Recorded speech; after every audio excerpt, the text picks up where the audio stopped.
우리나라는 토지나 건물 등의 부동산 자산 비중이 다른 국가들에 비해 월등히 높은 편입니다.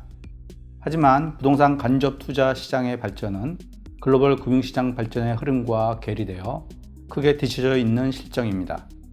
부동산 자산의 효율적인 운영은 소비자 후생 및 거시경제의 안정성 확보 등 다양한 차원에서 중요하기 때문에 부동산 간접 투자 시장의 활성화 방안에 대해 살펴볼 필요가 있습니다.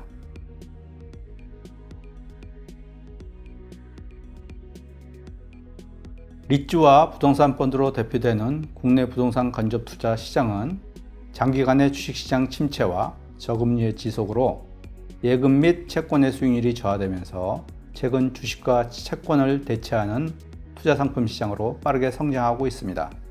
국내 리츠와 부동산 펀드의 자산 규모는 2011년 말에 비해 2017년 8, 9월 중 각각 3.6배와 3.5배까지 성장하였습니다. 그러나 아직까지는 외국 시장에 비해 크게 뒤처져 있다고 할 수 있습니다. 뿐만 아니라 비상장 3호 형태로 시장이 성장하면서 공모 시장에 진입하는 상장 리츠는 더욱 규모가 작고 영산 형태를 갖고 있습니다.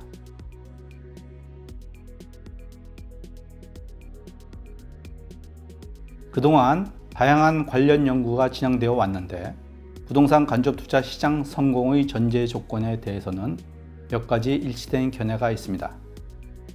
첫째, 규모의 경제를 달성할 수 있어야 하고 투명한 경영이 가능한 공모 상장 회사 형태를 취하여 일반 투자자들의 접근이 용이해야 한다는 것입니다. 둘째는 경쟁력 있는 양질의 투자 포트폴리오를 구축해야 하고 마지막으로 시장의 안정적 운영을 위한 규제 환경을 구축해야 한다는 것입니다. 그러나 국내 부동산 간접 투자 시장은 이러한 성공 전제 조건과는 상당한 거리가 있습니다. 먼저 국내 리츠와 부동산 펀드의 대부분은 영속적인 주식회사 형태가 아니라 비상장 기한부 펀드 형태로 운영되고 있습니다.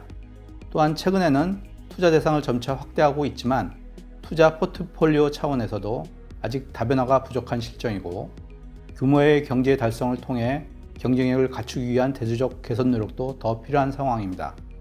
마지막으로 리츠와 부동산 펀드는 사실상 유사한 제도이지만 각각 근거법이 다른 이중적 법 체계를 갖는 등 금융 선진국들에 비해 국내 시장의 규제 환경은 크게 뒤처져 있습니다.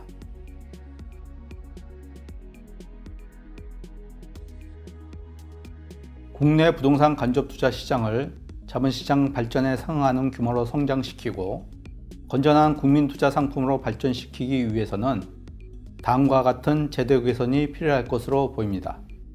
첫째, 부동산 간접 투자 기구의 역할과 장기 발전 방향에 대해 정책 당국들이 비전을 공유하고 이에 기초한 정책 공조가 필요합니다. 무엇보다도 우리나라는 이중적 법 체계를 가지고 있기 때문에 리츠와 부동산 펀드 간 역할을 확실히 분담하여 효율성을 극대화시킬 필요가 있을 것입니다. 둘째, 공모형 상장 리츠를 육성하고 이를 위해 새로운 형태의 리츠를 모색해야 합니다. 예를 들어 대형 금융그룹 산하 자산운용사, 공신력 있는 부동산 관련 공적 기관, 대형 건설 회사 등이 대주주로 참여하는 스폰서드 리츠를 적극적으로 도입하는 것도 하나의 방법이 될 수 있을 것입니다. 셋째, 양질의 부동산 자산을 발굴하여 부동산 간접 투자 기구의 대형화 및 포트폴리오 다변화가 모색되어야 합니다. 구체적으로 그동안 오피스, 물류에 편중되었던 투자 대상을 임대주택, 호텔, SOC, 그리고 해외 부동산으로 다양화하여 투자자의 선택의 폭을 확대하고 투자 편중에 따른 리스크를 해지해 나가야 할 것입니다. 마지막으로 제도적 측면에서 부동산 간접 투자 시장의 발전을 저해하는 규제나 세제를 정비해야 합니다. 구체적으로 리츠에 대한 투자 제한 요건과 상장 요건을 완화하거나 일정 리츠에 대해 법인세 공제 혜택을 부여하는 방안 등 제도 개선도 필요할 것입니다.